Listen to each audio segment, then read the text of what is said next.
The Jets are one move down, but how many more are left by GM Darren Muji? Who could potentially be on the move, and what could the Jets be looking for in return? All this and more on our NFL trade deadline preview for the New York Jets. All that and more coming up on this episode of Rich Sports Talk.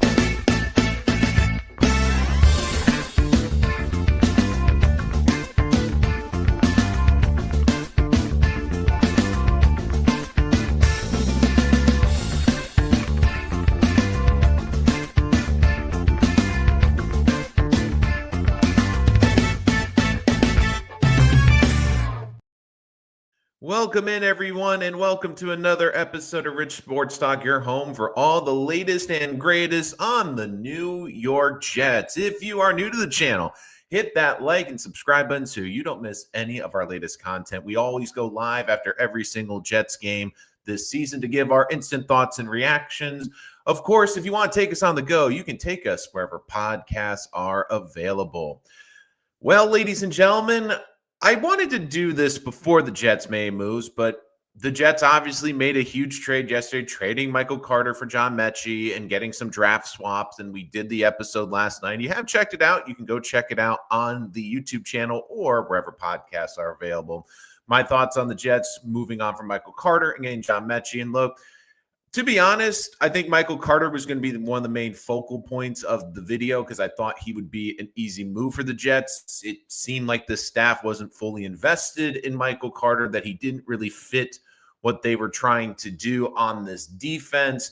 And he had a contract with a high number that they could get out at the end of the season. So it all made a lot of sense that basically the Jets were going to move off of Michael Carter at some point. But instead, they get a dart throw at wide receiver, a talented second-round pick who I think hasn't really gotten a fair opportunity. So we'll see what happens. So the Jets are in this odd place right now. And let me start with my general thoughts on this Jet trade deadline, and then I'll go through some of the key players throughout this trade deadline for the New York Jets. My thoughts on this trade deadline haven't changed too much from what I've thought. And when I looked at this trade deadline, I felt that as a whole, the Jets would make moves. I don't think they will make a blockbuster for a couple of reasons. Number one, I think that this organization, especially this front office, understands that they cannot have an ugly end to this season because you hear the outside noise. And look, I think it will be very hard to be a one-and-done coach and staff, but if the Jets have some ugly games down the stretch and they finish with the number one pick and only one win or two wins, that is certainly going to be on the table at the end of the season. So this staff needs to win games. Like, let's just call it what it is. And not only win games, they need to be competitive in games. So I don't think they're just going to get rid of all their best players. And if the team stumbles in the season, I don't think they can use, well, we don't have any good players. Well, I don't think that would be the case. So I never thought they were going to be major sellers. I felt like they were going to have high standards for what they were looking for and stick to those standards and get what they want. There's a couple players I think could be moved, but in terms of the big players, I don't think we're going to see a massive move from this team because let's be honest, the staff needs to win football games. They need to be competitive, and it's hard to do that when you don't have your best players out there. The other thing too is I felt that this team would be looking to add some players. I saw a lot of previews about the Jets trade deadline, and I kept saying, oh, for picks. And look, picks are important. I understand, especially with the Jets lacking a third-round pick this year, that people were so worried about the picks. The thing is the Jets have multiple day 3 picks. They're going to have a lot, especially with the compensation picks coming in from last year's free agency. So I felt like if they could get a really nice draft pick, they might try to do it. But overall, I don't think they're just looking for draft picks. I think what you saw yesterday is they're looking for players. They're looking for young players that are under control and young players that have NFL experience because they've taken some dart throws on this rookie class. And look, it's clear that some of the picks have been better hits than others. And the other thing I look at too is they are looking for guys that have experience. They've been in an NFL locker room. They've performed on an NFL stage. And maybe it's just a matter of fit. Like, I think this team really likes Brownlee as their slot corner over Michael Carter, which is one of the reasons they made that move yesterday. And maybe there's a surprise player or two that gets moved at this deadline that's maybe not fit. But I do think the Jets are going to look to add pieces throughout this deadline. Again, comment in the live stream, super chat, jump to the front of the line, or if you just want to make a nice friendly donation to the channel. All right, I'm going to start with the offensive side and get to the defense. I think there's more pieces that could be moved on the defensive side, but I'll start with the offense. And I think the hottest name around the Jets, and obviously I know why, is Breece Hall, because Breece Hall is a popular name.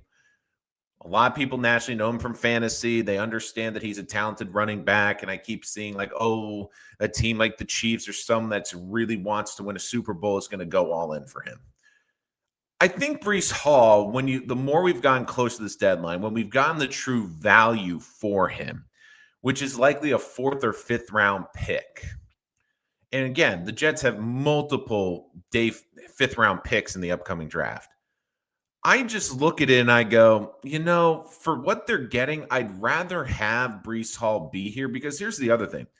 You trade Breece Hall. Braylon Allen is nowhere near back. So you're going to have Isaiah Davis and Kenny Nwangu be your running backs down the stretch.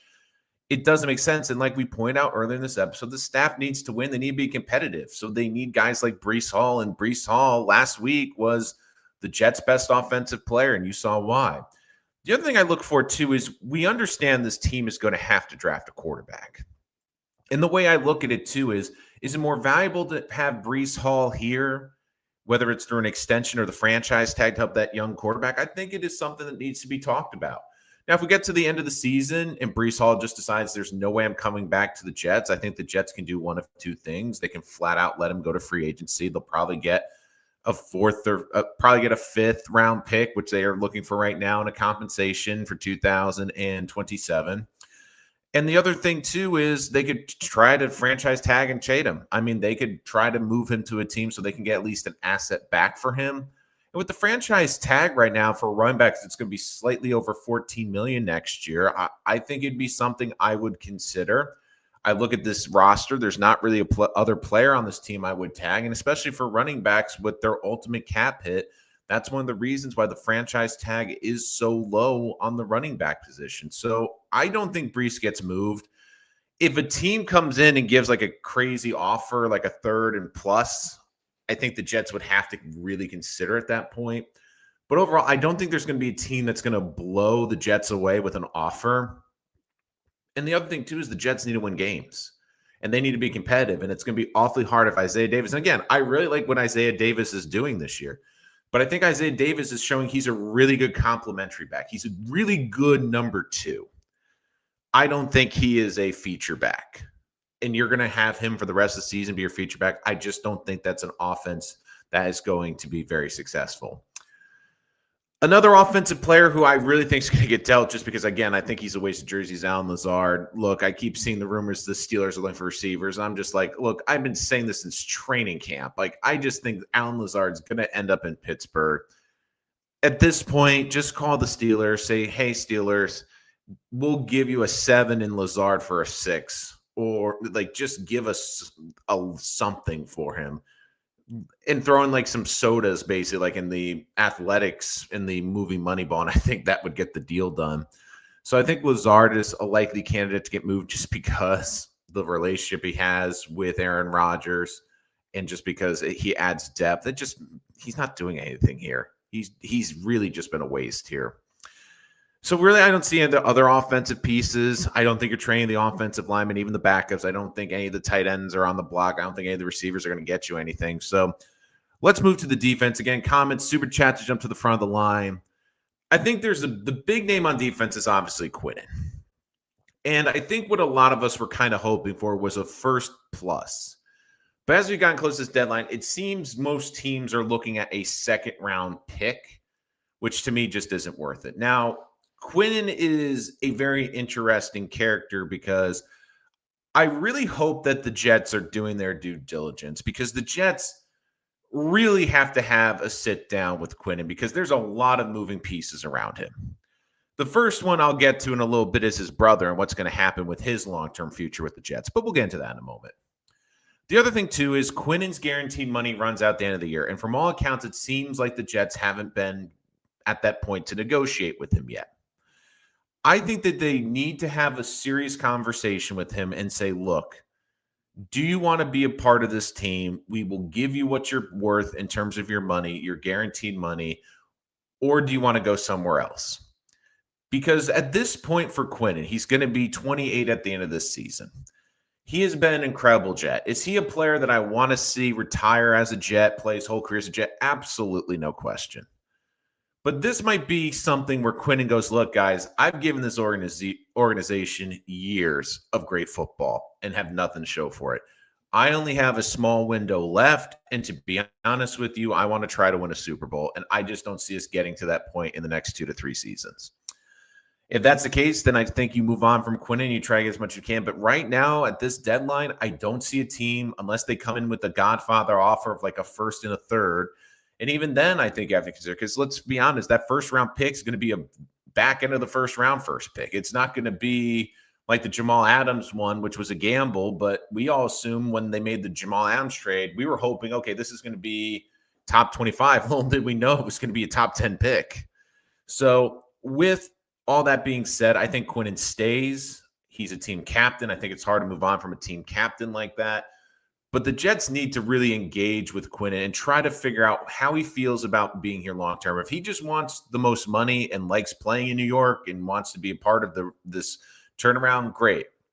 But if he's frank with the Jets and just says, look, guys, I've given a lot of great years here. I deserve to go somewhere else. And even if you offer me what's fair or even above what's fair, I just want a new change of scenery. And at that point, I think you move on from Quinnen and try to get as much as you can to rebuild. I think there's some interesting other pieces on this defensive line. Jermaine Johnson is clearly not going anywhere. Will McDonald is a player that kind of sticks out to me. Now, I don't think he's getting dealt right now because it comes down to this. I think they're going to pay one of the two, either Jermaine or Will. And the hard part with Will McDonald is the production hasn't been there this year, but really how many times been in a great rush situation this year? He's, of course, an incredible athlete. But if this team feels long-term, he's just more of a pass rush specialist and a team gives a legitimate two, that might be something I'd consider. But the only hard part is I would be more looking like Quinnen to move Will at the end of the season. Because that means then, okay, you move Will McDonald. That just means more Michael Clemens, Tyler Barron, and McGregor at defensive end. And let's be honest, I don't think any of us want to see that. So I doubtful Will McDonald gets moved. But I do think that if there's going to be a big piece on defense, he's the most likely. So I got two more to really focus on. I have a really good dark horse coming up, but I wanted to start with this. And I think this is the most likely player to get moved again. And that's Quincy Williams. Quincy, again, has had an incredible career with the Jets. It's been an incredible story with him. I think he's been a fan favorite. But at the end of the day, you are looking at a guy who is coming to the end of his contract. And while part of you wants to say, well, we could keep him, continue to build this defense up and win a couple games, and that's not a bad, I guess, idea. The thing is, it's pretty clear to me that this organization's moving off of Quincy because they made their move with Sherwood. When Sherwood was given that contract, you're not giving out another big contract to a linebacker, especially with this team. They gave a massive contract to Sauce. They gave out a great contract to Sherwood. They're going to have to pay one of the defensive ends. They potentially have to pay Quinnen. Financially, it just doesn't make sense for Quincy. So I know people were hoping for a third-round pick. And again, I know people are obsessed with the third-round pick because of the lack of one due to the Hassan Reddick trade. I think Quincy's a fascinating one because I do think he can get a day 3 pick or a day 3 pick in a swap. I'll get to the straight pick. If I'm the Jets, I would try to get at least a 4, even if I have to kick in a late day 3 pick. Because if the Jets can have 2 fourth-round picks, it could give them the ammo to get back into round 3. It could give them the ammunition to go up and get potentially a day 2 graded player who's there in the 3rd round or a high day 2 ended player that's there in the 3rd round that they can trade up and get. So that is something I would keep an eye on. But I'd also wouldn't rule out this, which is doing what they just did with Michael Carter, trying to get another player in here while improving a day 3 pick. Like, let's say they move a 6 to get a 5th and they get a player back. The real question is, who are teams that would be interested? And one team just screams a perfect fit for Quincy, and that's San Francisco. You have Fred Warner out for the season. You have a team that has battled through a ton of injuries, but is still a playoff team as of today. The other thing, too, is San Francisco is in this kind of weird place because I feel that they are aging out of their window. I think that they kind of were out that window last year, but this might be kind of that last hurrah before they start blowing it up and rebuilding a bit in San Francisco. I mean, they've obviously had a great run out there, but this kind of feels like this might be the last real push from this team to really make a run in the postseason. And when you look at Quincy and how he fares in Robert Saleh's defense and how much of an impact player he is in Robert Saleh's defense, this to me just is a great fit for him. And I understand Jet fans would be frustrated if Quincy goes off and plays great. Look, you have to look at this long term. He's not a part of the plan for 2026. It doesn't seem like it. The Jets could have, if they really wanted to say, hey, he's going to be a part of the plan, they would have given him an extension. But when you look at it, I think they made the decision that was the smart one. They went with the 25-year-old linebacker, not the 29-year-old linebacker who's going to be 30, whose game is predicated on speed and athleticism. And you don't want to get into year 2 of that contract where Quincy has lost a step and isn't the same player. So I think that is a likely spot. I also went out the Falcons as well with Jeff Ulbrich there. But I feel like Quincy, of all the other Jets to be traded, I think Quincy's the likely one, because I think he could get you decent value. But I also wouldn't rule out that they're trying to add another player. And I mean, looking at the positions, maybe they try to add another defensive end. Again, I think teams don't really want to move from defensive ends, but safety's a position I could look at. I mean, Malachi Moore's getting a ton of reps. They obviously have lost Cisco. I don't think they love Tony Adams. I think safety is a position to keep an eye on, maybe even another wide receiver potentially as well. So, and who knows, maybe even a running back. Maybe there's a running back they really like, and if they add a running back, then maybe it gives them a little bit more of a buffer if they end up wanting to move Brees. So there's a lot of different options here that the Jets can do. But I do have a final one. Again, I'll get to your comments. Super chat to jump to the front of the line. There is a dark horse one, and it's a tough one because I really like this player, but I don't know how he fits. And again, I think he's been very impactful this season on special teams, but I don't know what his long-term role is, and that's Quantez Stiggers. I really like him. He's been really good on special teams this year, but here's the thing. I've seen opportunities out there, and again, if they really liked him as a corner, I think they would give him a shot, but they've invested so much in the corner position that doesn't seem he's going to be a corner. I'm advocating that you try him out at safety. I don't think he could be worse than Tony Adams, but if they're not really even going to try him at safety, they don't view him as a safety, and some team will give you a pick for him, I'm a bit tempted. I mean, we do know also that there's 3 parties that had influence in drafting him. You had Jeff Ulbrich with Atlanta, his defensive coordinator, Robert Saleh, his former head coach in D.C. and San Francisco, and oh, look, Joe Douglas. And look, Philly's secondary has been very banged up. Is there another player on the Philly roster? And again, Philly's got an incredibly deep roster that maybe isn't getting enough opportunity that the Jets can take advantage of, or maybe they can get a decent pick for him. I don't know. But for me, I can't rule it out because here's the other thing. Stiggers wasn't drafted by Aaron Glenn and Darren Mucci.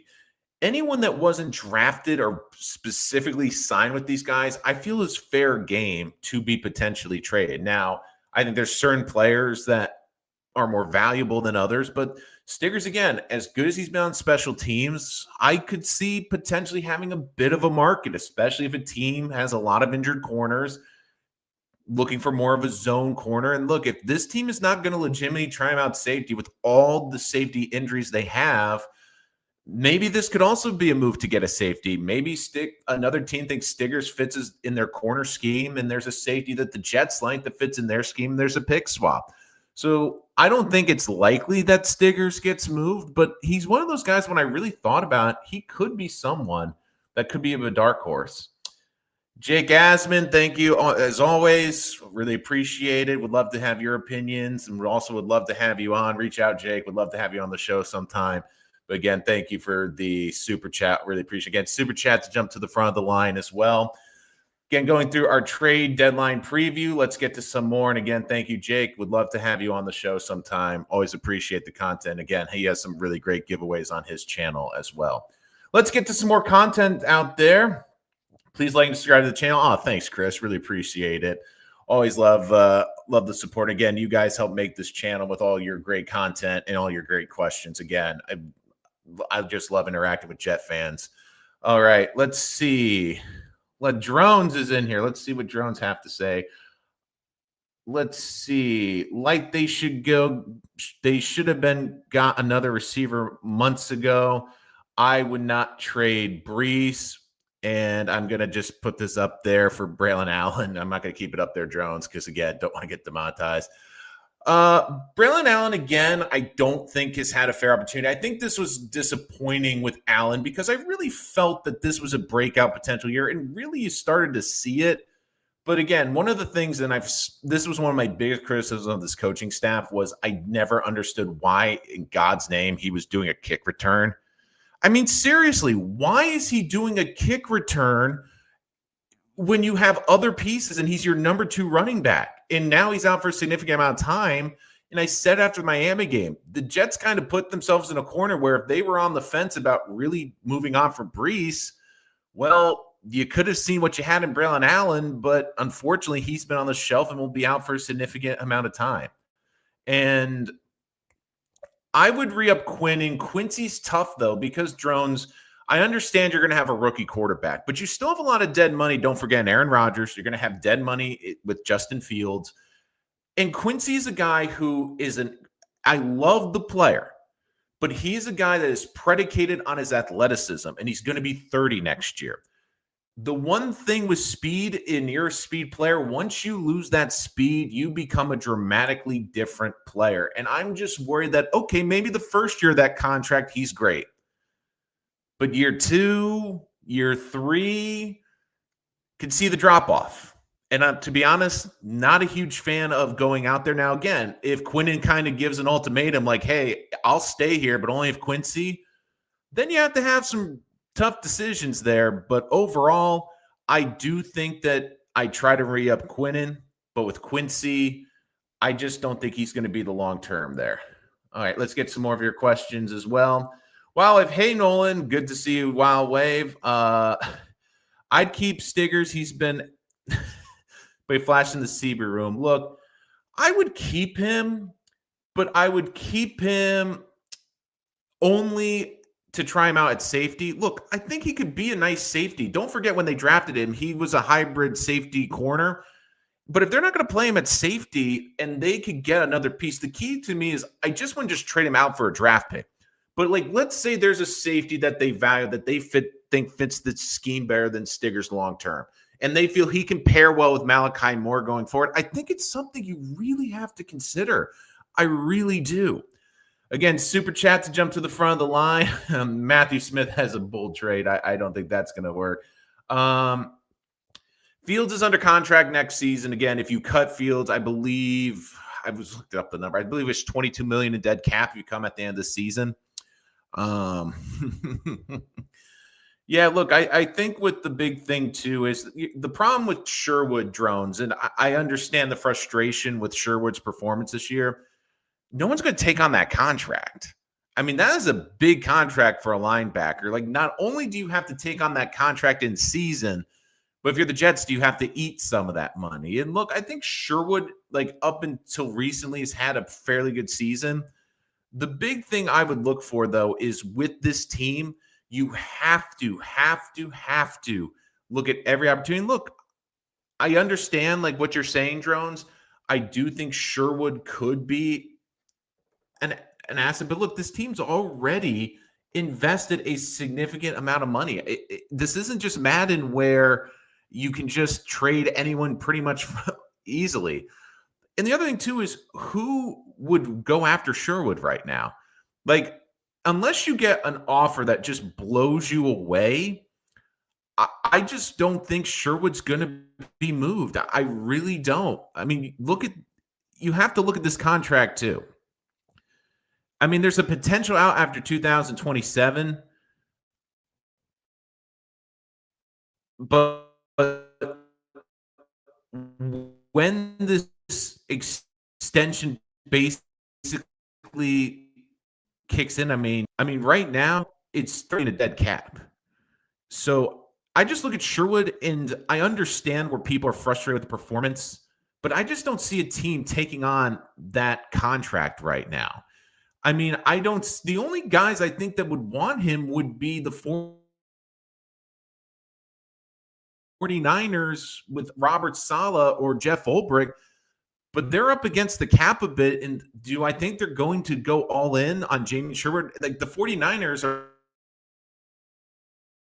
paying Fred. And I get where you're coming from, Drones. It's clear that she really liked Quincy. But I think once they made the decision this offseason, when they made that decision to go all in on Jamie Sherwood, when they made that decision to basically just focus in on Sherwood, give him the money, that to me told you what they thought. Because they had a choice. Both of those linebackers were going to be future free agents. Sherwood this year, Quincy next year. They could have let Sherwood walk. I even said, like, I know Jet fans were going to be hurt if Sherwood walked in free agency, but I said it's an easy out because this staff could say, look, we really like the kid. He's a talented linebacker, but he doesn't fit the scheme. So with that, I just feel like this team is going to stick with Sherwood. I know some fans might not like it. Again, I think a lot of this fan base has deeper ties to Quincy. So again, I understand the frustration out there as well. Again, Wild Wave, we have no QBs on the roster side from Fields. There's also no guarantee we draft a QB with our top pick. Look, the Jets are taking a quarterback in this draft. Maybe it's not in the first round, but they're going to be taking this team's going to be picking the top 5. They're going to be picking the top 5. They're going to be up there picking a quarterback. That's just the way it is. And I think I've seen the counter, well, it could be receiver. Oh, they could trade for picks. Look, the Jets are in their best position that they've had in a long time to draft a quarterback and bring them in. And I see Drones with Sherwood. Look, and you're entitled to your opinion about Sherwood that you never thought he was a good fit. Look, this coaching staff and this front office made a decision on Sherwood. They made the investment in Sherwood. They clearly have gone in on it. And look, maybe part of them are regretting it. They did have the benching, which according to people around the league, if you get benched for a core, that's usually for missing a meeting or being late to a meeting, I guess. And that did remind me, I believe it was years ago. I believe it was both Mo Wilkerson and I'm trying to remember if it was Sheldon Richardson. I definitely know it was Mo Wilkerson, but I also think it was Sheldon Richardson as well. Both of them missed a quarter of a game because they missed a meeting. So it seemed not missed a meeting, late to a meeting. I just want to make sure I'm correct with my wording on there. So, I Drones is on that Ruben. He's on the Bane train, ladies and gentlemen. He loves the Bane train. Like he is the conductor of the Bane train throughout the offseason. I'm just looking forward for the next couple months when Drones checks in, just how many times he mentions Ruben Bane when I'm doing draft content or just regular content as well. That's a good one. I mean, you're right. He's Gotham's reckoning. Wild Wave. So if Ty Simpson, Sellers, and Dante Moore go back to school, we reaching for a QB. I think Sellers could go back to school. Again, we don't know yet. We're speculating. Like when we get to the end of the college season, and if this scenario happens, we'll have that discussion. I think it's too early to have those discussions right now because we don't know what's going to happen. If Ty Simpson goes and wins a national championship with Bama or runs into the national championship game, I mean, he could be in high demand. The thing that we also have to consider with college football now, and it's a decision that I think is going to get cloudier as we go forward, is NIL. Because NIL has a huge impact. Again, super chat, jump to the front of the line, chat to get in there.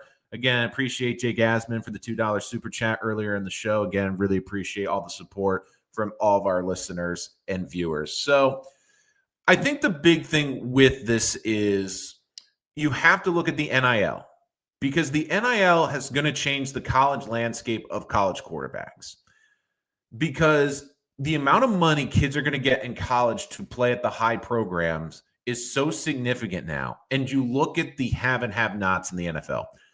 If you are not going to be selected as a quarterback in the first round, or are guaranteed to be a first round quarterback, you are likely going to take a loss of money. I think Quinn Ewers is the perfect example of this. Quinn Ewers could have stayed at Texas. Quinn Ewers could have played another year at Texas. Even if Arch Manning beat him out, even if he felt like he wasn't going to get the starting job, he could have transferred somewhere else. There's a report that if Quinn Ewers went back to Texas, he would have gotten $8 million. He goes to the draft, tumbles all the way to the Miami Dolphins. He is currently making $800,000, and not all that is guaranteed, ladies and gentlemen. So if you're a quarterback and you feel like you might not be within the top 20 quarterbacks or top 20 picks in a draft, your advisor might say, you know what? You're probably better off sticking in school, getting more reps, getting more opportunities, and getting paid. Because the way it works is, even with NFL quarterbacks, you make your money in the National Football League, not your first contract anymore, your second contract. So if you go to a bad situation, or you are not ready to perform in the National Football League, you are going to not get to that second contract. You are not going to get that life-changing contract. Look, it's life-changing money with first-round money. I understand. But that truly generational money comes in that second contract. And when I look at these quarterbacks, and if you are sellers and you feel you need to work on your touch, you need to work on your progressions, or your guys are saying you might be a high second round pick, I'm staying in college. I'm using the transfer portal. I'm getting paid. And yes, if you go later in the draft, you're more likely to get to a better situation. But just look at last year. I mean, there was so much talk that Sanders was going to be a first-round pick. He goes in the 5th round. I mean, that is something that I think if you're a college quarterback, you're taking note of. You're taking note of Quinn Ewers and what's happened to them. You're looking at these guys and going, I can get paid to play on the college campus, be the hero of the school, and still improve my draft stock. Because you might hurt your draft stock over time, but usually the more you play, the better it's going to get. And I know that there's certain ones out there that we look at this draft class, and I understand there's not a lot of guys that have got a ton of playing time, but the NIL is going to impact how the draft is done, especially at no more position than the quarterback.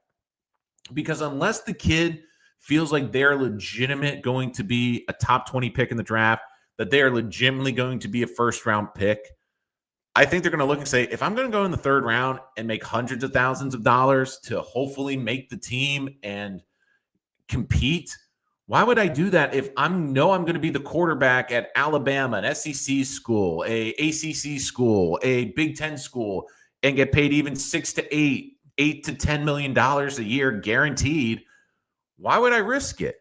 Why would I risk it? And oh, by the way, I can continue to work on my craft, my progressions, my touch, get stronger, put on weight, be able to be a better athlete by the time I get there.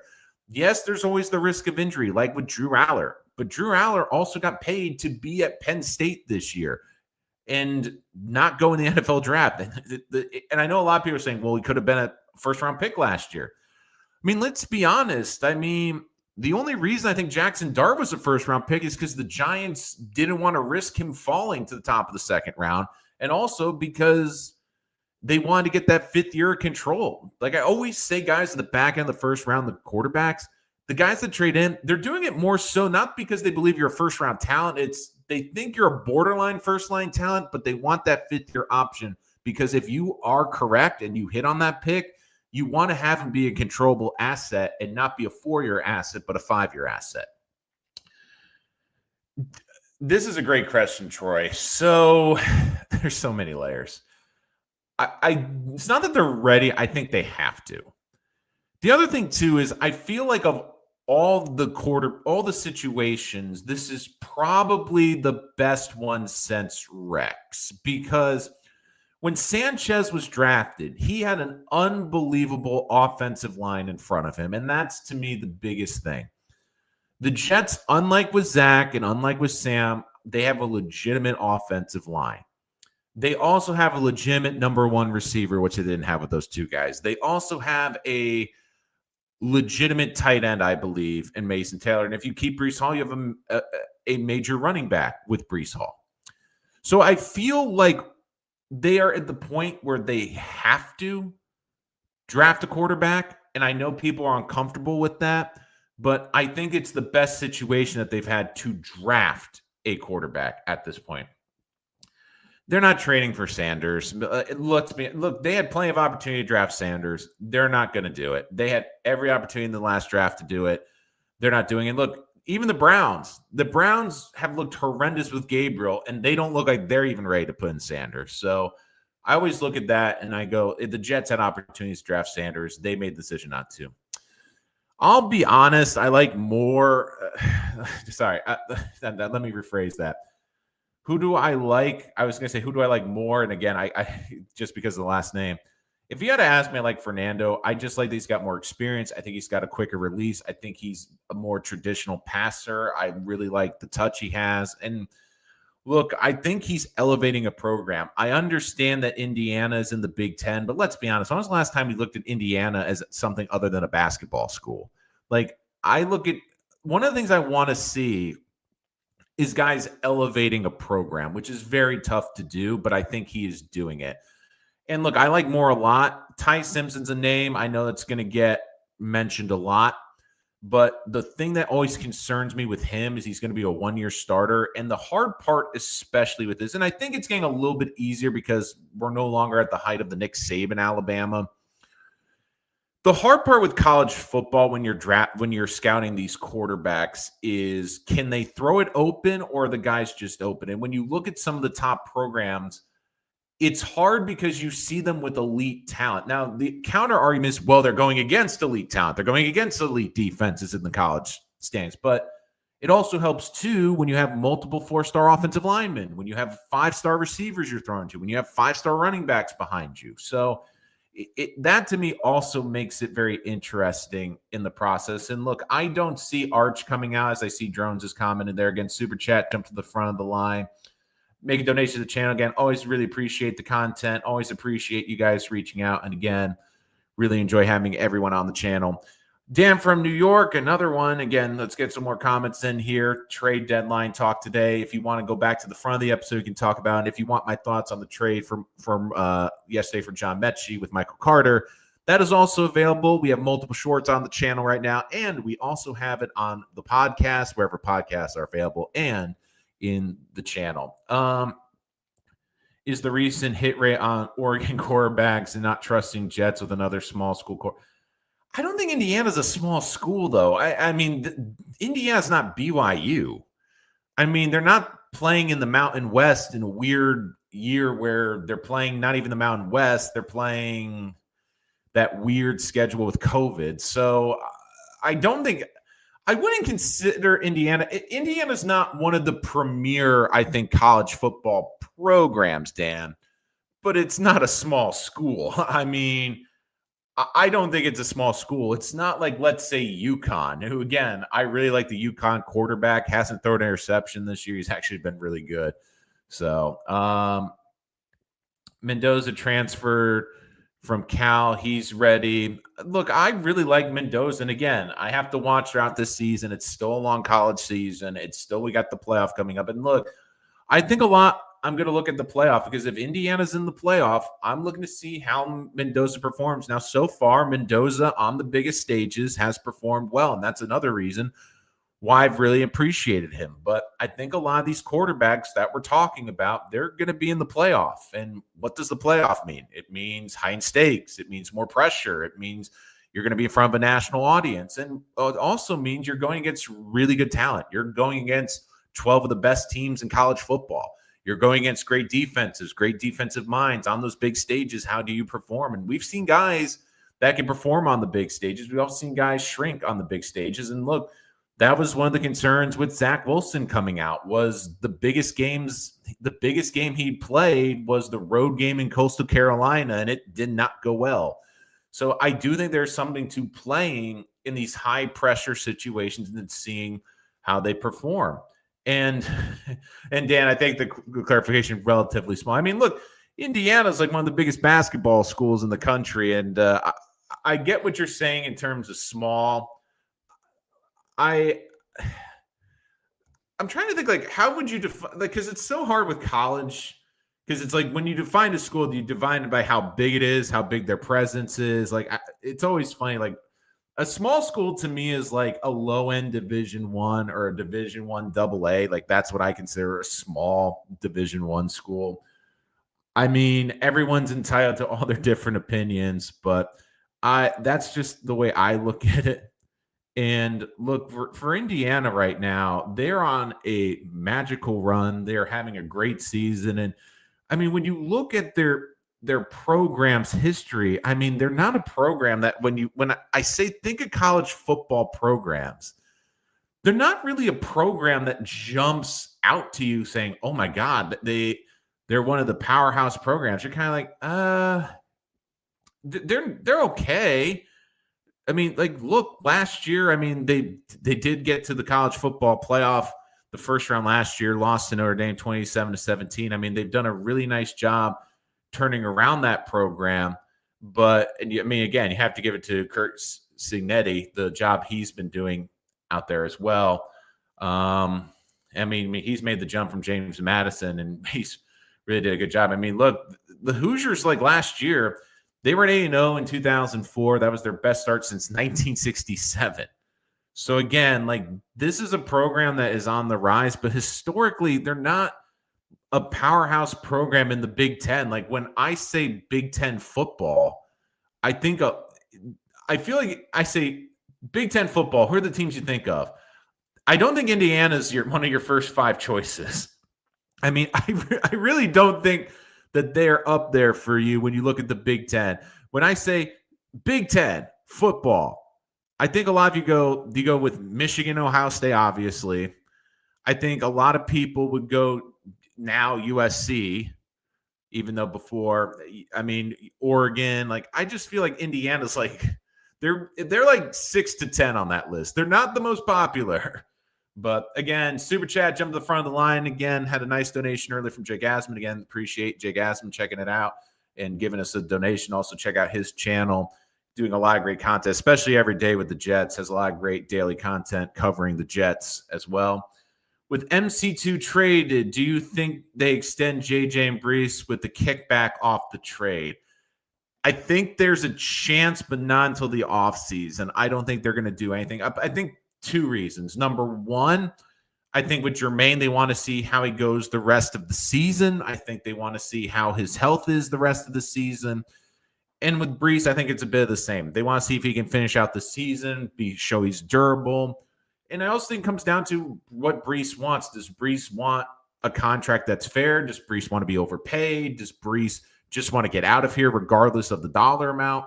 So again, and look, but I'm saying historically, Drones, like, Indiana was great last year, but you were there saying, okay, is this a one-year wonder or is this something that they can build off? And look, the answer is emphatically they're building off of it. So again, good comment there from Drones.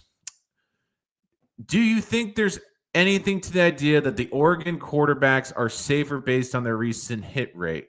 Nix, Herbert, etc. I just want the Jets to go for the more sure thing. That's all. That's so hard. Again, I also look at the situations they went to and the coaches they now have. Herbert has Harbaugh now. Nick's obviously got Sean Payton. I think that's more important in terms of who you have to develop the quarterback. Don't forget too, before that, Oregon didn't have great hits rates. I mean, Joey Harrington, Marcus Mariota. So I always get cautious with teams look at quarterbacks. I think the closest thing you had was Oklahoma years ago when Baker Jalen, there's another quarterback that came out of Oklahoma. It was like back-to-back years. Again, trying to jog my memory. I know Baker was one. Jalen after transferring from Alabama. Kyler Murray, that's the other one. I'm like that was like year after year. That was like the closest thing. And I like the idea, but the biggest thing too is you have to evaluate the kid. And you also, I think you really have to do this as well. You have to get a kid that's going to be incredibly mentally tough. Because no matter who it is, the second that their name is announced on that stage, you know that this fan base, this media is going to anoint them the savior of the Jets and the person that's going to turn that around. And look, that is going to be a Herculean task. So you need someone that is going to have incredibly thick skin and has the moxie to do that. And if you think that he's the kid, great. If you think it's someone else, you got to go with your gut. And I just look at this too, and I do think, and I don't think Arch Manning is coming out, to be honest, because I see Drones mention it here. I think Arch is staying another year, and I actually think that'd be the best thing for if especially when I'm Payne and Eli, I'm advising them to stay. Like, they stayed in school for the longest time. Like, just get your reps in. I would not take the risk on Arch right now. So the big thing I look for too, especially with the quarterbacks in the quarterback market for the draft, you need someone that can handle New York. You need someone that's got the demeanor to handle New York. And I think that's the most important thing you have to keep an eye on. Look, Aaron Glenn, for as much as he's gone this year, the one thing I think he kind of gets is the type of mentality that works in New York and that can be successful here. Because especially with this fan base and with the media and with the struggle of this franchise, you know there's going to be so much pressure. You know there'll be so much pressure. And look, Jones, I don't think Arch is going to be the first pick. I keep seeing that. I really don't think if he came out, he'd be the first pick. I'm just being honest. What's the chances, again, from Troy, Super Chat, jump to the front of the line, what are the chances Justin turns a corner in the back half of the season? I don't know. I really don't know. Troy Sturgis, and again, it's just the sample size is so wild. 1 week, he looks like a good, competent quarterback, or it looks like he's getting in. The next week, he has negative net 10 passing yards. So I think Justin Fields right now is a dynamic quarterback that when he's playing his best can win you some football games. But the problem is the consistency. Yeah, he can win you a game. But I think right now, until he proves otherwise, he's not the type of quarterback that can string together consecutive performances to help you win football games. I do think that Fields will be back next year because I think this staff's going to view him as the bridge to the next quarterback. The thing with Fields is they have to, I think, adjust the offense around him. And I finally started to see the RPOs being utilized in the last game. The other interesting thing, too, and I don't know if it was someone in this active chat, but I know someone brought it up. I can't remember if it was yesterday or after my analysis of the Bengals game. But someone asked a good question, which is, did it help that Garrett wasn't out there? And I do think that will be something to keep an eye on as we go forward, because I do think Garrett will be back after the bye. And I think last week kind of forced Justin to kind of scan a little bit more. And I also think, too, he was able to push the ball down the field successfully. And you're kind of hoping that kind of pushed him over the edge, because I really think he had a bit of the yips, where I just don't think he had the confidence to push the ball down the field. And I think he's gotten a bit healthier because the last couple games he's been standing more in the pocket, hasn't been running. You saw the running ability more. Now he gets a week off to recover a little bit more. I think the running game is going to be an integral part of what he brings to the table, obviously, in the offense. So when I look at this team and how Justin Fields can continue to progress down the stretch, I mean, the other thing, too, is you want him to play well, and selfishly, it's not just because you want him to win games. You need to have these guys get chances. You need Mason Taylor to get targets. You need Mason Taylor to get catches. You need Arian Smith to get reps. You need You want to see, is John Mechie an answer to be a number 2 or 3 receiver going forward? Right now, the biggest problem with Justin Fields isn't his ability to play the quarterback position, or to me, it is, can he show us enough that we get a fair picture of the rest of this roster? Because if he's only throwing it 15 times a game, if he's not completing passes, we have more questions about Mason Taylor, about Arian Smith. And look, you now have a new receiver that's coming. You have a new toy in the toy chest that you get to play with. My biggest fear is that Justin Fields isn't going to be effective enough as a passer to get a clear answer. And hello, Nick. Good to see you. Great hat in the picture, by the way. But this is also, it's a weird thing because as bad as Fields can play, I do get what Drones is saying. This is one of the best offenses we've seen. So I think that gives you more hope with Tanner Engstrom. I think that they played into Fields' strength the last game. I think they're doing less progressions, telling him to take off and run. And look, they need to rely on this run game like they did last week. They need to continue to run the football at will. They need to control the line of scrimmage. I think they need to take more shots off the play action. So when I look at this team, I think that with Justin Fields, you just want him to give you a competitive effort. I don't need Justin Fields to throw for 200 yards a week. I don't need Justin Fields to score 3 touchdowns every single week. I need Justin Fields to move the football down the field, give this team opportunities, allow the script to then call some trick plays in there. And when I look at Mechie, this is an opportunity for Mechie, but we need Justin Fields to be able to deliver him the football so we can break it down. Right now, you want, with this roster, your goal the rest of the season is to get answers. You need answers going into next season. And John Mechie is a great example. If I come to the end of this season and I say John Mechie is a legitimate number 3 receiver, not even a number 2, but he's a legitimate number 3 receiver on this team, it makes my life so much easier to fill out this roster, because now I have my number 1 receiver. I have my number 3 receiver. I have maybe a gadget 4th or 5th receiver in Arian Smith. I have my 2 tight ends, potentially have Breece Hall as my running back. That's less pieces that this team has to go out and try to find in both free agency, the trade market, in the draft. So if you can get these answers, that is going to be the key. But the thing is, Fields has to be consistent enough so we can get these answers. We just need to get these answers. And look, even if Mechie isn't a number 2 receiver, even if he's a low end 2, if he's just a solid 3, that's an improvement over what they have in the room right now. Like, I legitimately went through it. You look at the Jets depth chart outside Garrett Wilson. How many of these guys are above 4th on a team's depth chart around the league? And I don't really think anyone is. At best, they're a 4th or 5th receiver on a team, and the Jets are trying them out as their number 2 and number 3 receivers. And with Mechie, I'm hoping he gets a great opportunity. He got buried in the depth chart out in Houston. He got buried in the depth chart in Philadelphia. He could have a chance, like in a week or 2, once he gets up to speed, he could easily be lining up as this team's number 2 receiver. And when I look at it, I really hope the kid can play. And worst case scenario, if he can't, I still think it was a good trade because they were able to move up into the slot. They were able to move up in the draft order. So I do think that that was a really, really good opportunity for this team to move up, get a better draft pick in the draft, and you have a controllable asset. This is the key. This is what people aren't realizing. Because he missed his entire rookie season with leukemia and his ACL tear, he is a restricted free agent, which means the Jets have first crack, and the Jets can place an offer to him.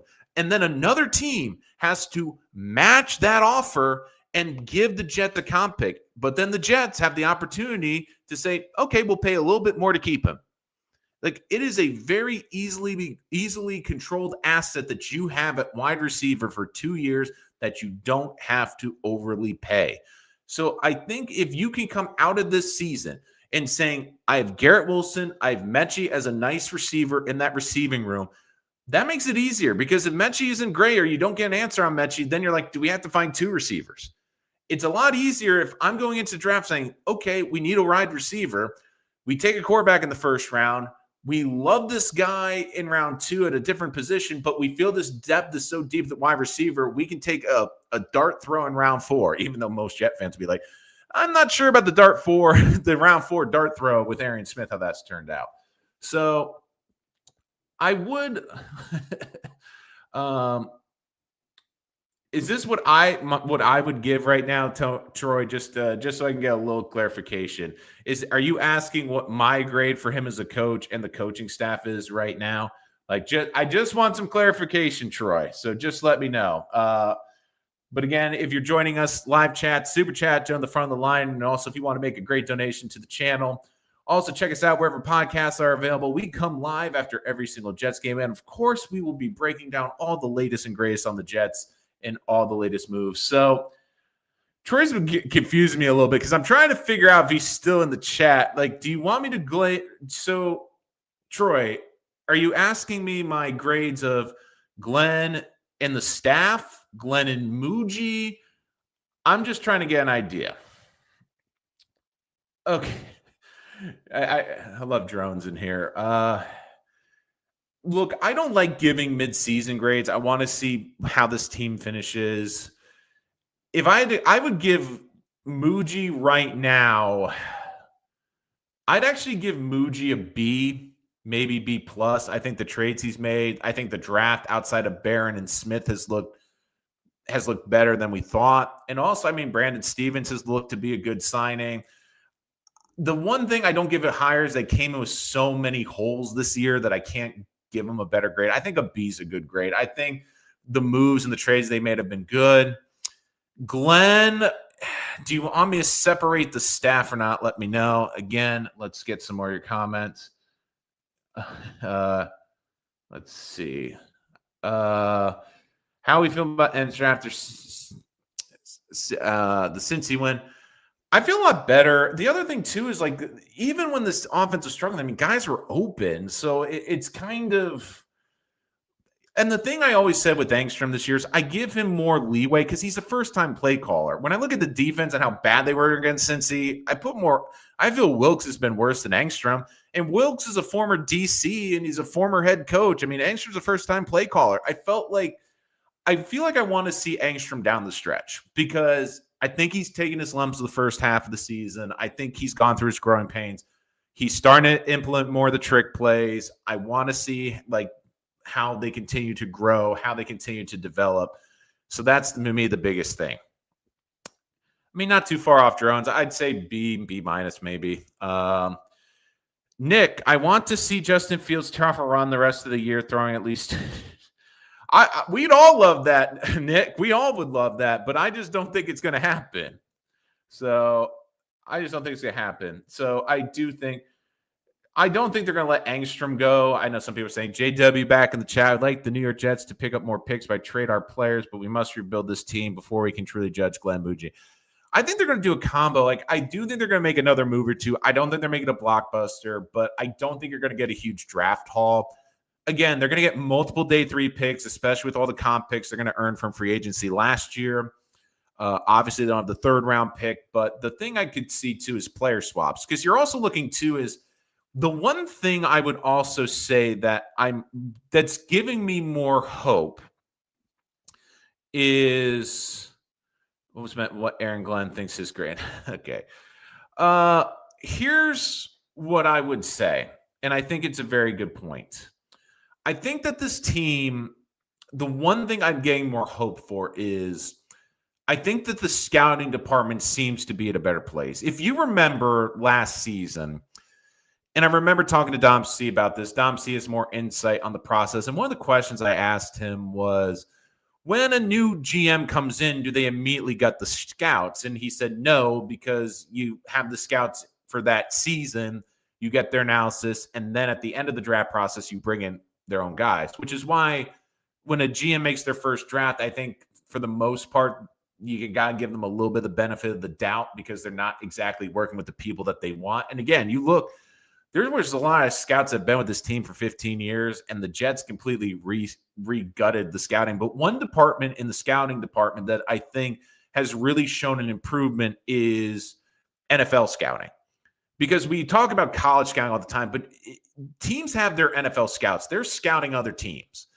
And what I've been really impressed by is their ability to find value and finding fits for their team.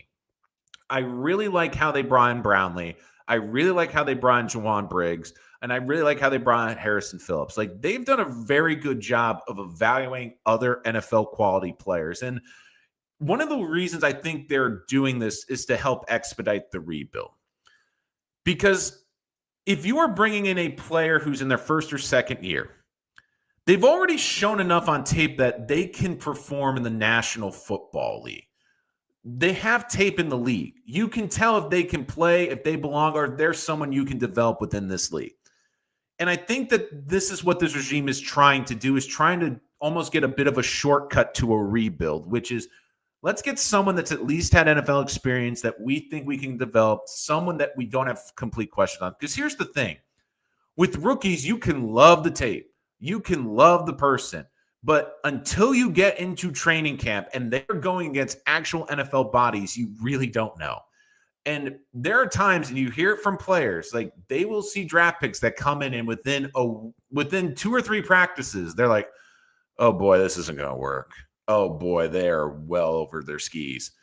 These at least are guys that have proven that they belong in the league. They've been in an NFL system, and maybe it takes less guesswork. Maybe Darren Muji looks at it and goes, why am I taking a dart throw in round 6, round 7, guys that are going to be borderline on this roster, like a Tyler Barron or someone, when I know I can use it to get an NFL player who I know can play in this league, who I've scouted and can play in this league and will fit in our scheme. So I really like what they're doing. No, I mean, look, Jawan Briggs has been really good. I really think Briggs has been good. And Harrison Phillips, like, they've done a really good job on the interior of the defensive line. So and again, Jacob Cooper. I mean, I get it. It's the pessimistic Jet fan in all of us. And look, this is what I've looked at for the people that are into tanking. I don't concern myself with that. I look at it like, let's get to the finish line, and then we'll figure out where they're picking and what to do. Because I just remember 2020 just was so miserable rooting for the tank. And I don't think that there's that type of generational quarterback. Like, there's not an Andrew Luck or something in this draft. So I'm not going to even put myself through it. I can't put myself in good faith through that ringer to just be like, okay, we are just going to we're just going to eat it and basically just go through the whole freaking offseason. I'm trying to find things to look forward to with this football thing. I know there's not a lot, but I'm not going to root for the tank. And again, I think if you're so focused on the tank that when they eventually don't get the number 1 pick, like you can't, I just feel like it's just not good. Like, you just cannot get so wrapped up in tanking. Look, it is so hard to do that in this league. And unfortunately, I just think it's going to just wear on you, and it's just not worth all the extra stress. All right, let's get to our final thoughts. Again, if the Jets have any breaking news, I'm just going to check X really quick. Because again, we've had a lot of breaking news on here in the past. The Sherwood contract broke on here, the Garrett Wilson signing. So a lot of stuff tends to break here on Rich Sports Talk. So I'm just making sure that the Jets haven't made any trade, although I also get the feeling that maybe there'll be a trade later today. I have this feeling that the Jets are going to try to make some deals before the end of this week so they can get guys in the building, just so it's a little bit easier to have them get a full week of practice, just so they can get someone in here. Here are my final thoughts, and I'll do a quick wrap-up for those who want to go back to the start of the video and see what I was talking about. Again, Super Chat to jump to the front line, or if you just want to make a nice donation to the channel. Here's my final thoughts. I think the Jets might make 1 or 2 more deals. I feel it's going to be a late draft pick or a late draft pick swap to move up around and getting a player that they want to build around, a la what they did yesterday. Breece Hall, if you had to ask me, I think it's 75% he stays. I just think the value he brings this season, the potential to bring him back, and what he would get you in a comp pick, it doesn't make sense to trade him for 4th or 5th this year. Allen Lazard, I don't think will be a Jet. I think he'll be a late swap, maybe a 7th rounder and him for a 6 for the Steelers, because I just think he's going to be gone. I've been calling it since training camp. I'm just waiting on it every day. Quinnen, I don't think is going anywhere. I think you need a blockbuster for him. If anything, he gets moved in the offseason. Will McDonald could be a surprise, but potentially a round number 2 pick. I don't think Jermaine's going anywhere, obviously.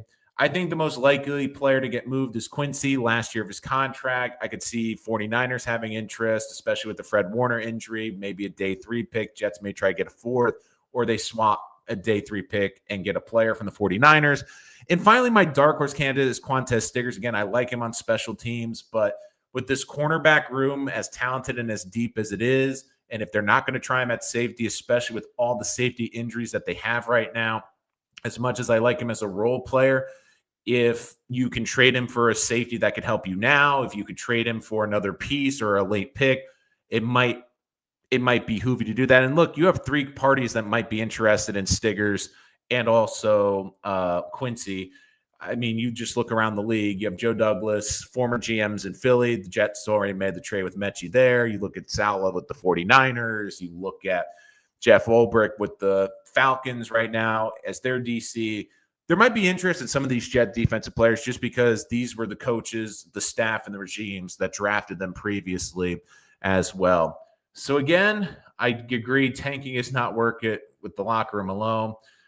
And in terms of franchise quarterbacks, I think that you have a couple really talented kids. I'm still going through the process. And look, we still have a long college football season. We think that this is going to be a long Jet season, but the college season still has a long way to go. Again, thank you everyone for joining us here today on Rich Sports Talk. If you want to take us on the go, we are available wherever podcasts are available. Make sure to like and subscribe so you don't miss any of our latest content. Of course, if the Jets make any moves throughout this trade deadline, we are going to come on. We're going to break it all down for you and give you your thoughts. If you missed yesterday's video, you can check it out wherever podcasts are streaming or on the channel as well. Also, make sure you don't miss our live stream after every single Jets game. We come on live to break down our thoughts. But again, we get a nice little bit of a break here with the bye week this weekend. So again, we'll be on call to see what other Jets moves they will make. Will we get a Muji move? Who knows? But we will be here on Rich Sports to cover all that. Again, thank you everyone for joining us here. We will see you next time.